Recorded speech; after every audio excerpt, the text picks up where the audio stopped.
The galaxy had many places filled with strange lights and sounds, but none was as dark and cruel as the hidden auction market. It was a place where creatures from many worlds gathered to trade.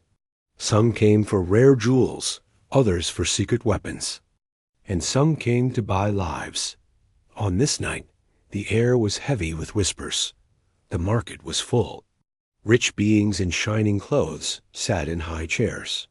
Traders stood in corners, their eyes sharp and greedy. The auctioneer, a tall man with a booming voice, raised his staff. His words echoed across the hall. Next, the wild alien girl. A door opened, and guards dragged her in. She did not stumble. She did not cry. She walked on her own, her chains heavy but her head high. Her hair was silver like flowing metal, catching the light. Her eyes glowed faintly, like small stars trapped inside them.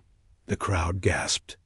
She was beautiful, but not in the way of dancers or painted faces. She was fierce.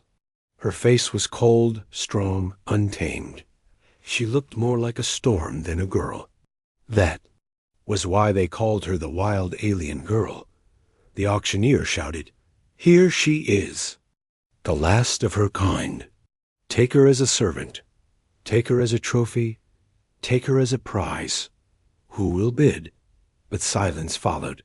No one raised a hand. The beings in the hall looked at her and then turned their eyes away. Some were afraid. Some were curious but too cautious. A man with golden skin whispered to his friend, "Her eyes, they burn. She is cursed." Another muttered, "She will bring ruin to whoever owns her." The auctioneer grew impatient. He shouted again, lowering the price. Still no hands lifted. The girl stood, chains tight around her wrists, but her gaze sharp and alive.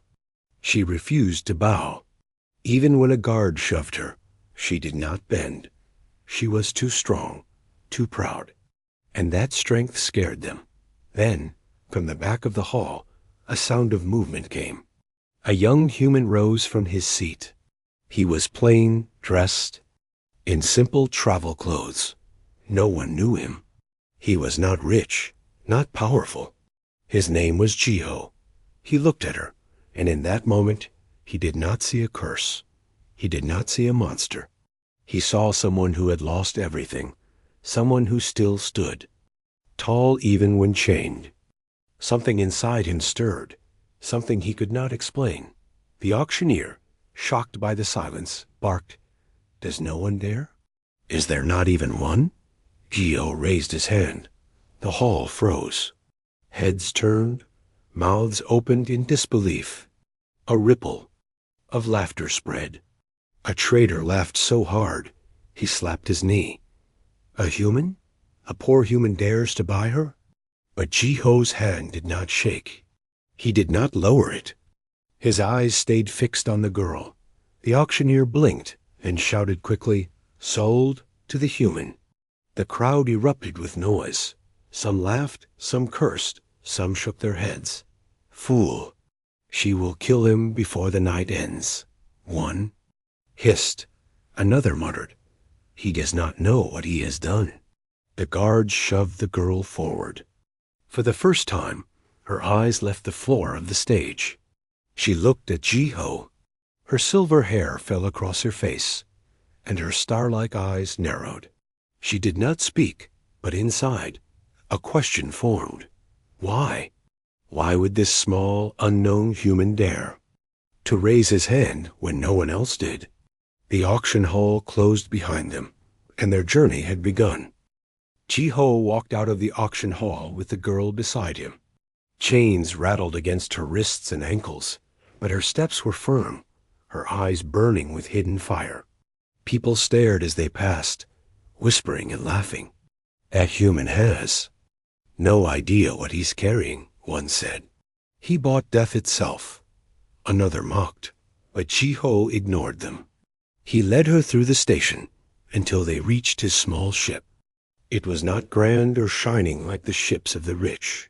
It was worn, patched, and scratched, but it was his home. He opened the door and gently guided her inside.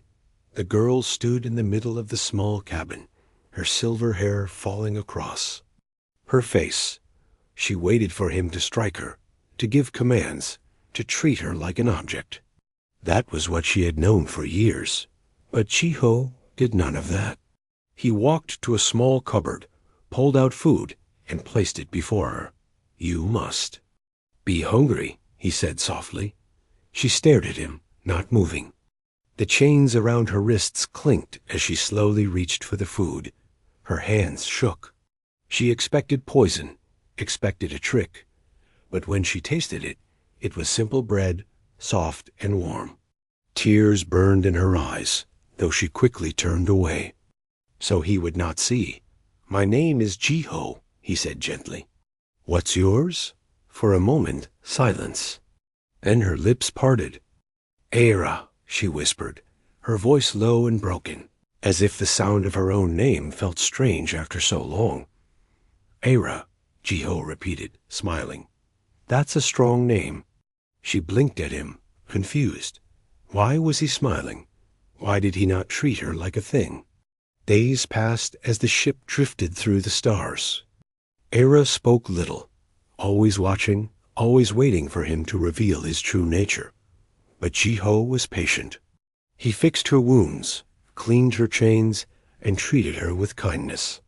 Slowly, Era began to change. She started speaking more. She told him pieces of her past, about the world she lost, about the hunters who captured her, about the loneliness that followed. Her words were sharp, but underneath them was pain. One night, as the stars glowed outside the ship's window, Era asked him, Why? Why did you raise your hand? Why not leave me there? Jiho looked at her, his eyes steady. Because you are not a thing to be sold. You are someone, and no one should stand alone in chains. Her breath caught. She turned away, hiding the tears that threatened again. She had thought all humans were greedy, cruel, hungry for power.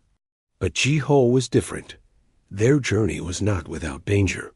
Other ships followed them, curious about Era. Some wanted to steal her back, some wanted to kill her.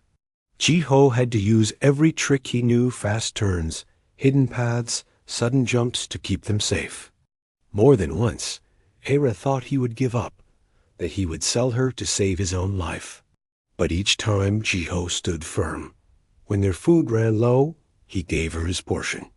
When attackers came too close, he shielded her with his own body. She could not understand him. She had claws, she had fire inside her, yet he still protected her as if she were fragile. One night, as silence filled the ship, Era whispered, You are strange human. Jiho laughed softly.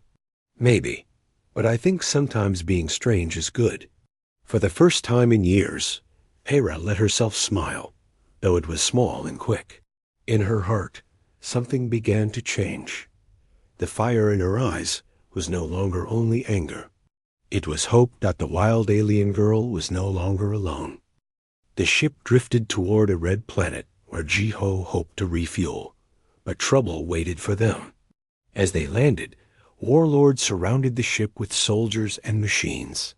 Their banners waved high, their voices roared through speakers. Human! The leader shouted. He was tall, his armor shining black. Give us the alien girl. She is dangerous. She belongs to us. Era stood behind Jiho, her eyes glowing like fire. She had known this moment would come. For years, warlords and traitors had hunted her, seeing her as a prize, never as a person. Her fists clenched, chains still around her wrists, though Jiho had loosened them. The crowd gathered, shouting, Give her up. Hand her over. Fear spread, and people pushed closer, waiting to see what the human would do. Jiho walked down the ramp of his ship. His steps were calm, his face steady, though his heart raced inside. He looked at the leader and raised his hand, the same hand he had raised in the auction hall. She is free, Ji-Ho said, his voice clear. If you want her, you must go through me. The crowd fell silent. The soldiers looked at each other. A single human, standing against hundreds. His hand stayed high, firm, unshaken. The leader laughed, a deep, cruel laugh. Do you think you can stop us alone? Lower your hand, boy, before we break you. But Ji-Ho did not move. His hand stayed raised, never lowering, just as it had that first night. Behind him, Ira stepped forward. For the first time, she did not hide her power. Her eyes shone brighter, like burning stars. A wave of energy rippled through the air, making. Soldiers stumbled back. Chains broke from her wrists, falling to the ground with a heavy clang. The crowd gasped. Era's voice rang out strong. I am not a thing. I am Era of the lost world, and I will never be owned again. The soldiers froze. Their weapons shook in their hands. The warlord stepped back, his face pale. He had seen her spirit before, but never like this, never free, never standing beside someone who believed in her. Chi-Hu turned to her, his voice steady. You are not alone anymore. Era nodded, her silver hair flowing in the wind. She stepped beside him, not behind. Together, they faced the warlords and the crowd. The people whispered. Some felt fear, but others felt something new, respect. They saw a human who dared to stand, and an alien girl who dared to rise. They saw courage stronger than armies. The warlord shouted again, but his voice cracked. None of his soldiers moved forward. The power in Era's eyes and the calm strength in Ji-Ho's raised hand broke their will. Step by step, the warlords retreated. Their pride crumbled, their power shaken. The crowd cheered, not for the warlords, but for the two who stood against them. Word spread quickly through the galaxy of the human who never lowered his hand, and the wild alien girl who found her freedom. That night, Ji-Ho and Era left the red planet. In the quiet of the ship, Era turned to him and said softly, You changed everything, Ji-Ho. You gave me back my voice. Ji-Ho smiled, his eyes warm. No, Era, you already had it. You just needed someone to stand with you.